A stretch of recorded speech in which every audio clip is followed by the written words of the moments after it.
Today we will talk about a very complex, wide topic, disintegration in Europe. And why is this? Why did we choose this topic? Because of the so-called European migrant crisis, which sounds like it is a real crisis, but why is it coined this way? Because if we look at the figures, if we look at the statistics, then according to official statistics, 350,000 people have entered Europe this year, until August this year. And those are the official figures. Unofficial figures or estimates say that it's probably closer to 800,000 people. Germany has announced that they expect 800,000 people will enter Germany this year. Anyway, it is an influx of immigrants into Europe which is unparalleled. This is the biggest influx of immigrants in Europe this year. And this is mostly because of the turbulence that we see in the Middle East, Syria, Iraq, Eritrea, Nigeria, Afghanistan. A lot of people are fleeing their home country and coming to Europe to settle. But is that really the case? Because actually, if we look at the real number of refugees, for example, the Syrian refugees, then the majority, the vast majority, is actually dislocated from within their own country, or they went to Lebanon or Turkey, and Jordan, who took the most refugees. If we look at, for example, Lebanon has a population of 4.25 million people. There is a refugee population of about 1 million people. So 1 in 4 people in Lebanon at the moment is a refugee. Now that is a crisis. Why do we call this, I'm from Europe, but why do we call this a crisis? Is that probably it's to be expected that most refugees currently who are currently in Lebanon or are currently in Turkey will either go back to their home country, or they will go eventually to Europe. And by itself, Europe has a population of more than 700 million, 780 million, approximately 780 million. Why wouldn't Europe be capable of adding another million, 2 million, 3 million people to its population? It's not such a big problem. The problem is that Europe has had many difficulties in integrating those foreigners into their society. It's not so much of a short-term problem. Of course, there are short-term problems. The reality is that more than 2,000 people, it's estimated 2,600 people, have lost their lives at sea, trying to cross the Mediterranean Sea in order to get to Europe. 2,600 people have lost their lives. That is a humanitarian crisis. A lot of people have been abused, have paid a lot of money to human traffickers. Is it Johannes Holland? No, 2,600. 2,600 have lost their lives. So it is a humanitarian crisis. But the numbers in itself are still no reason for concern. The real concern is that Europe has failed, or is failing, to integrate these people into their society. So today's topic is about integration, looking at my own country, the Netherlands, and looking at other countries in Europe to see, okay, what has been our policy so far, and was this policy successful, yes or no, and which policy is more successful? So Susan, I probably need to log in. No, it's okay. So the title of today is a little bit difficult. It's called Integration in Europe, or Disintegration. That means integration means getting closer, disintegration getting further apart. And it's the subtitle is Multiculturalism versus Assimilation. I will get back to that, because those are two extremes for different policies that have been applied within Europe. So what is multiculturalism? Multiculturalism is, well, actually there are two definitions of multiculturalism. Number one is the existence of multiple cultures. And this is a reality in Europe. Europe has a long history of colonialism, and a lot of these colonies, the former colonies, had fallen apart and led to a large influx from those colonies into their countries. Like, for example, England has a large population of immigrants, and the same holds true for France, who had many colonies in the past. But Turkey, for example, Germany also has a large population of immigrants, but they have a completely different source. They were migrant workers who came to Germany. So multiculturalism is a diverse society, which is almost true for all countries in Europe, but it also means that there are multiple cultural traditions within a single jurisdiction. This is a legal definition. And it means that under the law, it is recognized that people are not the same. So there is actually inequality for the law. What was the problem? Why did this happen? Because under democracy, rule number one in democracy is that everybody is the same. Everybody has the same rights, whether you are black, white, gay, straight, handicapped, doesn't matter. Everybody has the same rights and obligations under the law. But multiculturalism is an official policy by governments that, for example, in the Netherlands and also in other countries, where they have been treating people differently under the law based on their cultural background. Why did this happen? This happened because there were a lot of tensions with immigrants in Europe. There were protests, there were riots, and governments started to realize that certain groups were weaker than other groups in our society. It was difficult based on cultural differences, based on language differences. It was just a fact that somebody who was immigrating, for example, from an African country or from any other country, from a Muslim country, had more difficulties finding their way into society. There was more unemployment. There were lower incomes. So these people were not. They didn't have the same strength within the society, and we were losing contact with them. We, as in the people of my country, for example, the Netherlands, we were no longer in contact with these migrants, with these immigrants. This culminated into protests, riots, and that led our governments to implement a so-called multicultural policy, which means that we were going to support minorities. One example of a multicultural policy is that for a long time in the Netherlands, if they were looking for civil servants, they would enter in their job description that they would, with equal suitability, if people were equally suitable, so if you have two people, they were equally suitable, then they would prefer a candidate from a minority.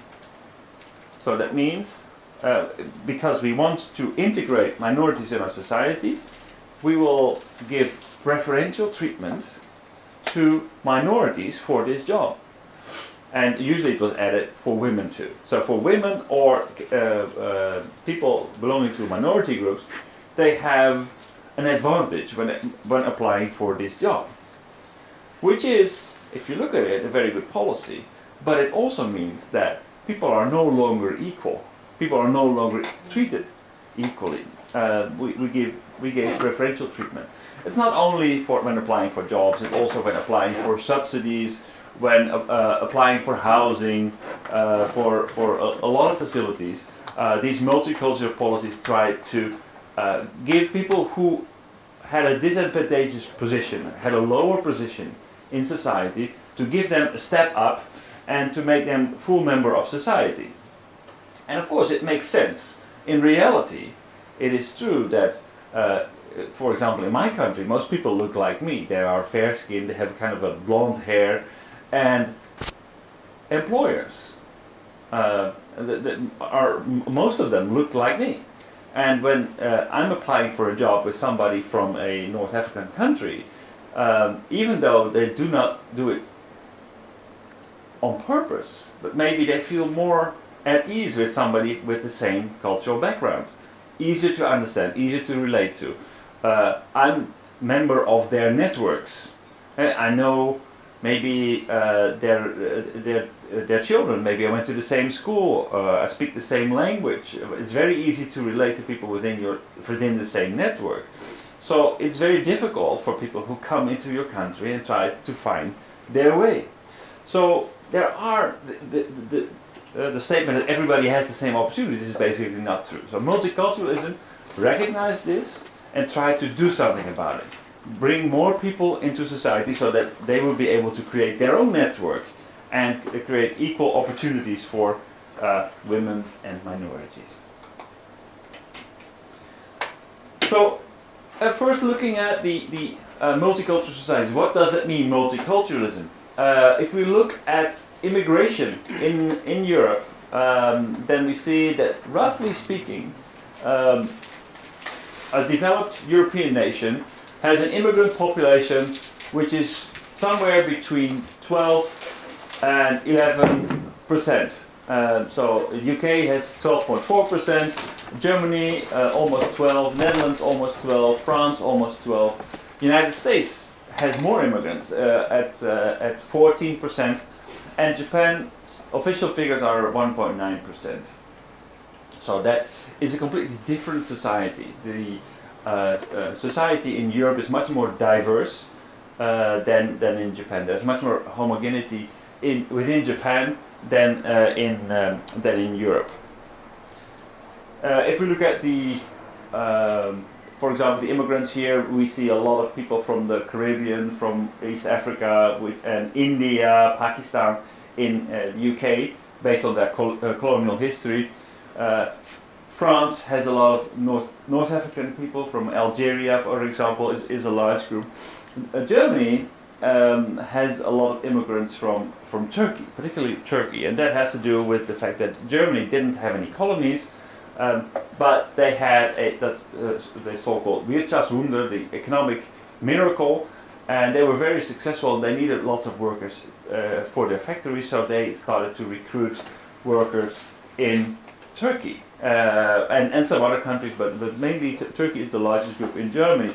The Netherlands, same story. We had some colonies, so the first wave of colonial influx was from our colonies, but the second wave was from people from Turkey and Morocco mainly.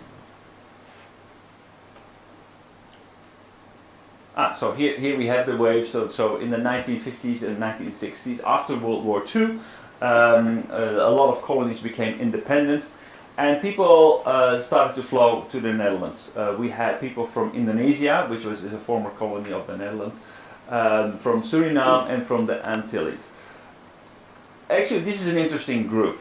Why would people from former colonies come to the Netherlands? We were the former colonial power, and actually, it is to be expected that we didn't have a very good reputation with most of the people in Indonesia and Suriname. This is actually true, but like most colonial powers, they use a policy of divide and rule. That means it is kind of difficult and costly to run colonies, especially overseas. So what colonial powers would do is they would select one small group within the country that they would colonialize, and give them all the important positions. And so the local population would actually be run by locals, supported by the Dutch government.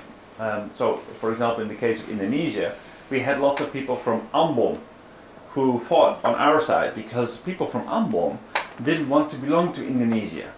They wanted to be independent. That was their strive, and they wanted the help from the Netherlands to become independent. But unfortunately, the people from Ambon never became independent. So after Indonesia was no longer part of the Netherlands, the people from Ambon were the ones who were criticized and ousted from Indonesia. So they came to the Netherlands not to become part of our society, but to wait until there was a free aanbod. But the freedom of aanbod never came. The people who came to the Netherlands never really wanted to be there in the first place. They just came and waited for the freedom of aanbod. They never really tried to become part of our society. So you can already see a problem here. The same problem for Suriname. Suriname was a part of the Netherlands. Suriname is in South America. It's a small country in South America, close to Venezuela. Suriname, the people from Suriname came to the Netherlands in the early 70s when there was a coup d'etat by Desi Bouterse.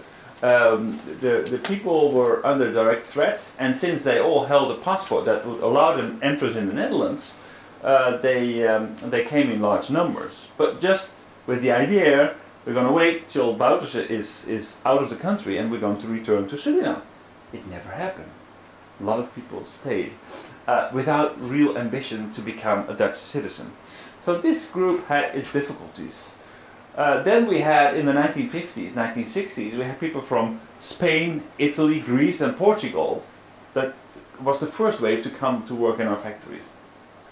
They came usually for a year or a season, and then they would go back to their own country. And then they would come back maybe next year and the year after that. But these countries like Spain, Greece, Italy and Portugal, their economic development also started to pick up. Their regimes became more democratic, and more workers decided to stay in their home country, work in Spain, work in Greece, instead of going to the Netherlands, coming to the Netherlands or coming to Germany.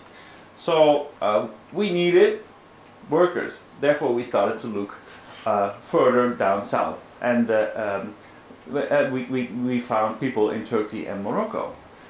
Different from the people in Turkey, in South Europe, these people actually did not go back after the season was over.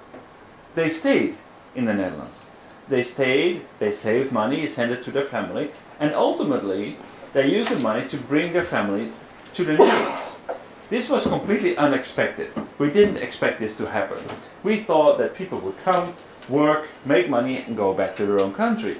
It didn't happen that way. They actually stayed and they brought in their family. So all of a sudden we were confronted with a large immigrant population which we never had seen coming. And the third wave is the wave with refugees. Refugees from conflict zones like Yugoslavia, former Yugoslavia, Iran, Iraq.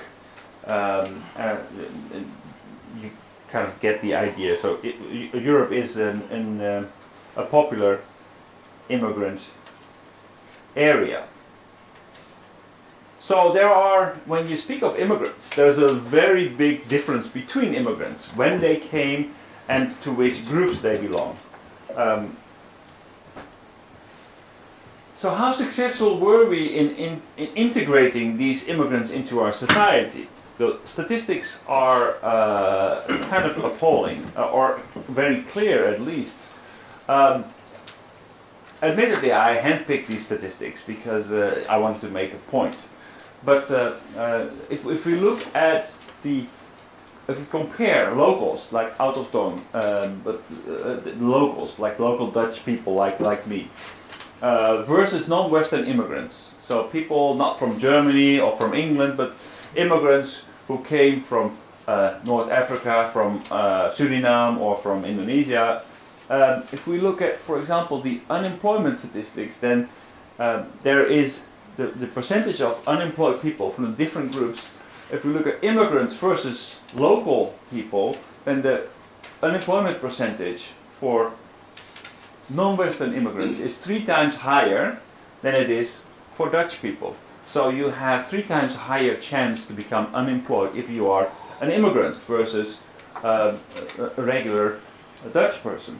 If we look at the disposable income for the entire population of the Netherlands, then non-Western immigrants have 30% less income than people compared to locals.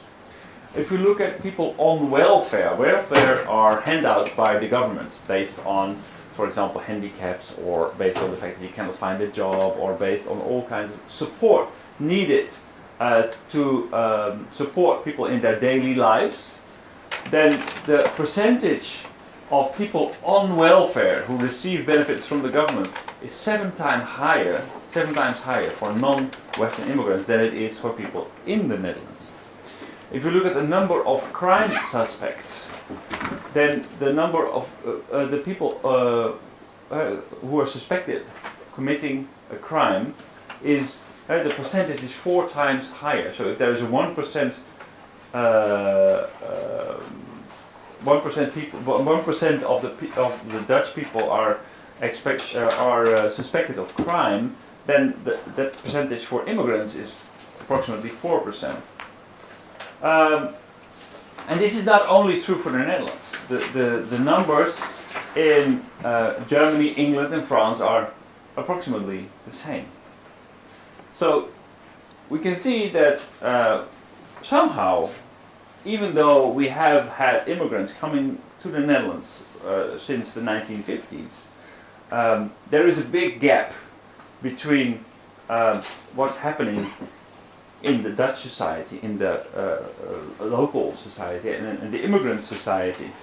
And for some reason, we were not capable of effectively integrating these groups of people into our society. Why do they have less income? Why is their unemployment much higher?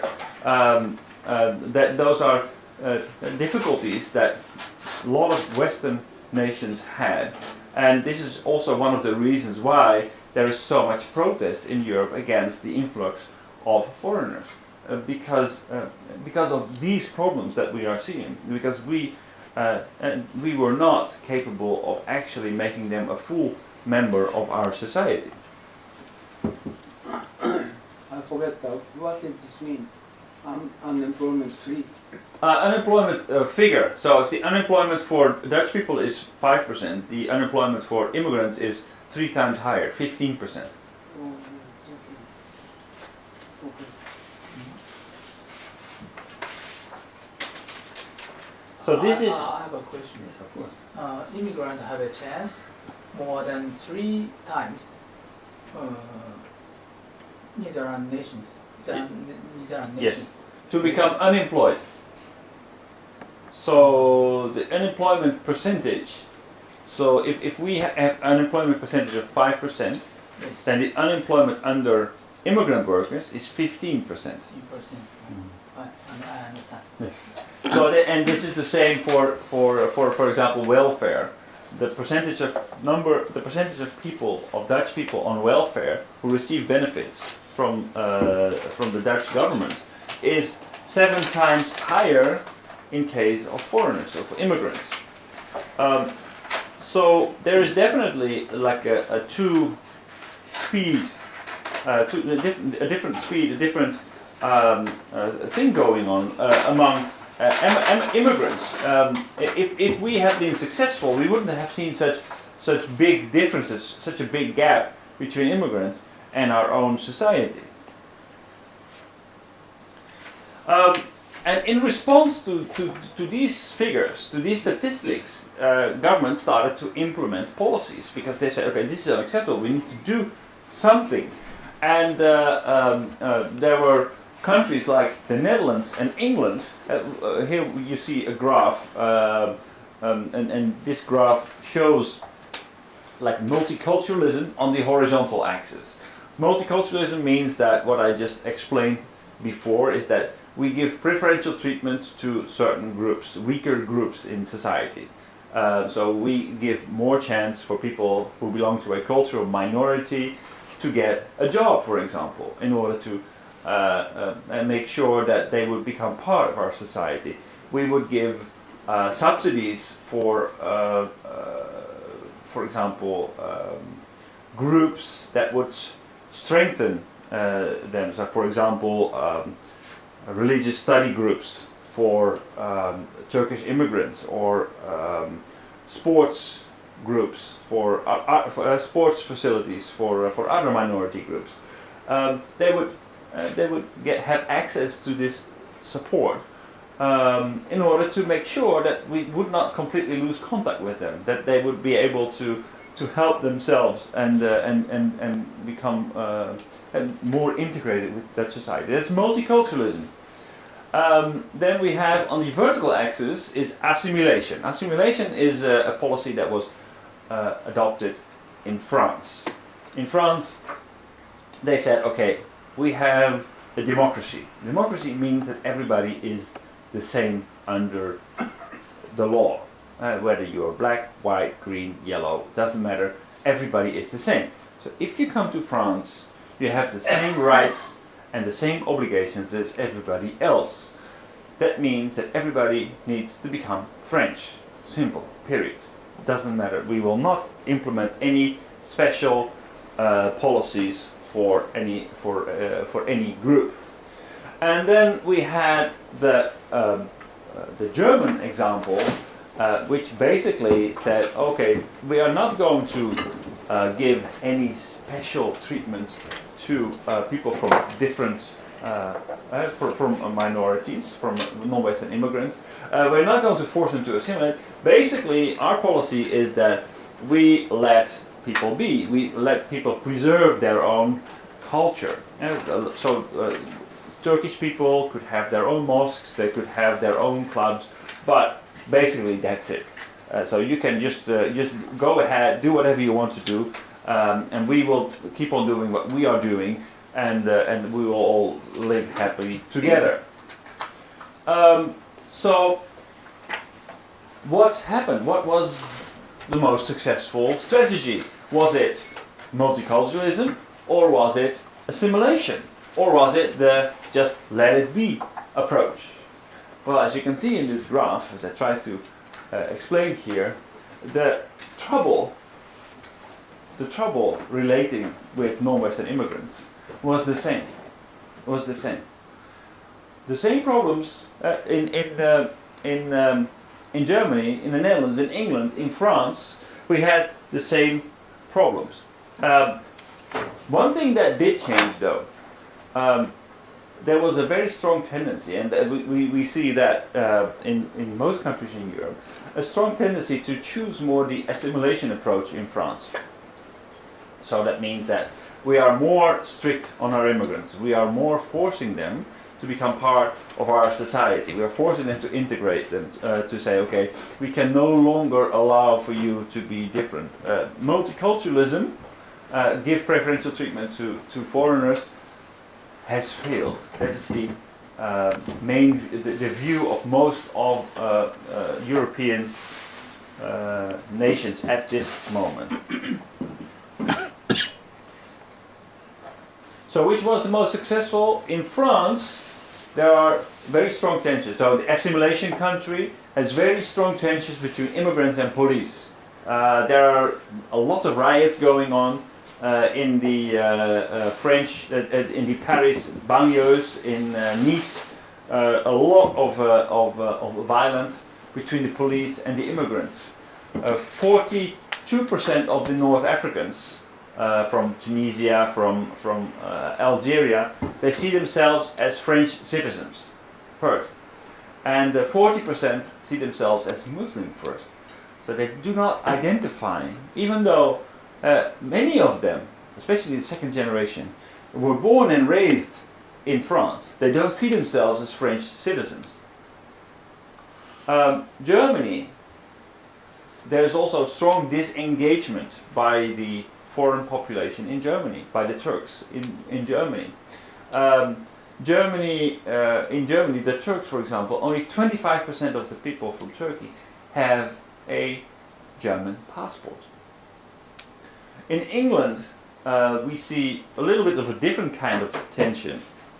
That actually in Germany, these multicultural policies have led to tensions between different groups of immigrants. Because benefits were to be gained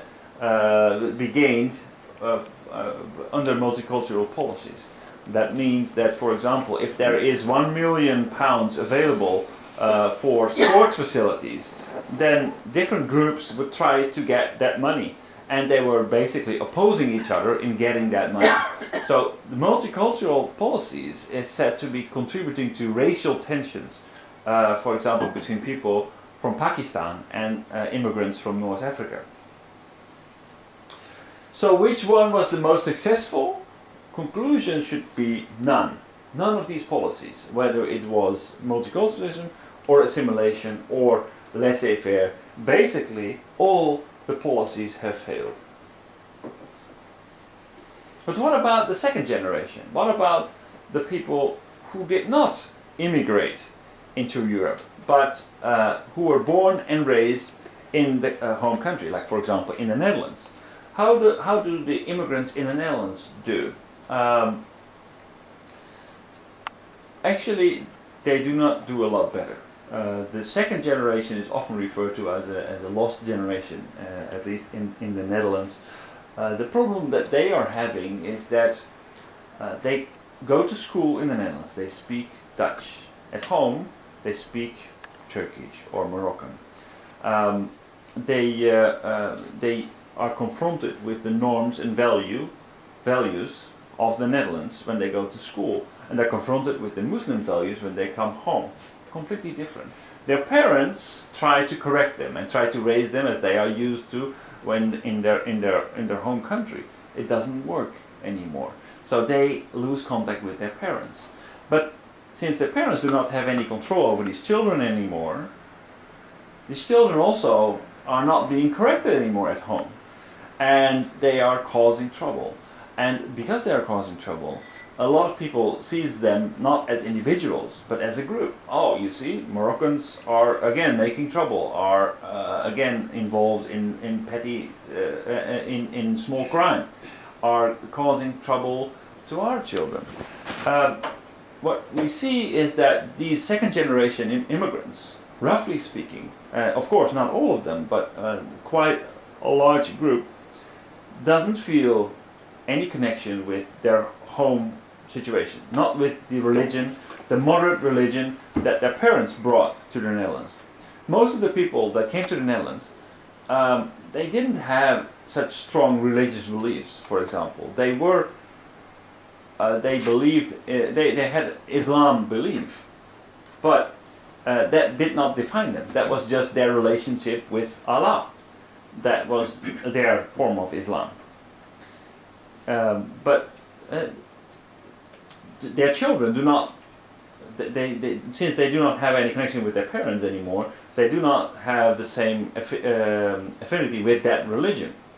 On the other hand, Dutch society rejects them because they are causing trouble. So, but they are without culture and they're looking for an identity. And what we see is that some of them, basically, they do not want to belong to Dutch society, they do not want to belong to their home society, and a lot of them are adhering to more stricter forms of Islam. There are many more young people in the Netherlands today, young second generation immigrants who speak fluent Dutch, fluent English, who went to school in the Netherlands, who wear headdresses, for example, who are very strict believers in the Islam, much more strict than their parents ever were. Basically, that is their identity. More people feel that they are Muslim than Dutch or Moroccan or Turkish. This is also what we saw with IS. When IS started their caliphate in Syria and in Iraq, a lot of Western fighters came to this area to fight. Why? These kids had never been in that area, maybe on holiday once or twice. They became fighters. They were willing to sacrifice their lives for a cause that was not their parents' cause. Their parents, they left that area. They came to Europe to work. But the second generation is actually now stepping up and having a much more radical approach, because this has become their identity. This is how they can profile themselves. This is how they give themselves a home. So that is like a disengagement from their surroundings. The second generation is no longer engaging with their parents, is no longer engaging with Dutch society. So 1/3 of second generation feels very strong ties with Islam, more than one in every 3 feels very strong ties with Islam. This percentage is higher than it is in Turkey. So there are more young people in the Netherlands who feel strong ties with Islam than there are in Turkey. So, but it's not only the immigrants who are disengaging. It's also the local population who is disengaging. Also the people in the Netherlands, in England, in Germany are disengaging from their society. Why is this happening? One of the reasons is, for example, the diminishing role of class. In England, class is very important. You have the middle class, the upper middle class, the lower class. The class would define to which group you belong, and would also define to which pub you would go, and to which club you support, which soccer club you would support. Class is taking a much less important role these days. Much less political engagement. There was the whole last century was a very strong strive, for example, for communism, left-wing, right-wing policies. But politics was very important and was a binding factor. If you had communist sympathies, you would find friends in those circles. But people are no longer so much strongly politically engaged. Another thing that plays an important role is that people no longer adhere to religion. A lot of people feel some kind of spirituality, but they don't go to church. Many people in Europe nowadays, they don't go to church anymore. So they become less and less part of a network. They become more and more loosely organized and more individuals. And they also disengage from their society. So there's less cohesion. There's less things connect them to their society, and more disengagement. And that means that more and more people feel like individuals. They are not part of a group anymore. They are fighting themselves. They stand alone in life. And because they feel alone, they see groups as threats. Now, given that we have this rise we have this large number of immigrants, given that these immigrants have difficulties in entering our society, given that they are looking for their identity, they form groups. That wear headdresses, that profile themselves against their parents, against our society. And this leads to many locals to actually have fear for them. So 40% of the Germans saw Islamic communities as a threat. And 75% of Germans, when asked, said that the Muslim culture does not fit into the Western world. In France, 50% feel that decline is inevitable, so a very gloomy perspective. And they see, okay, there's no help for us. We are in this alone. Politicians are corrupt. They are not supporting us. They're not doing anything to support the ordinary French citizen. And they are in a sentiment of fear.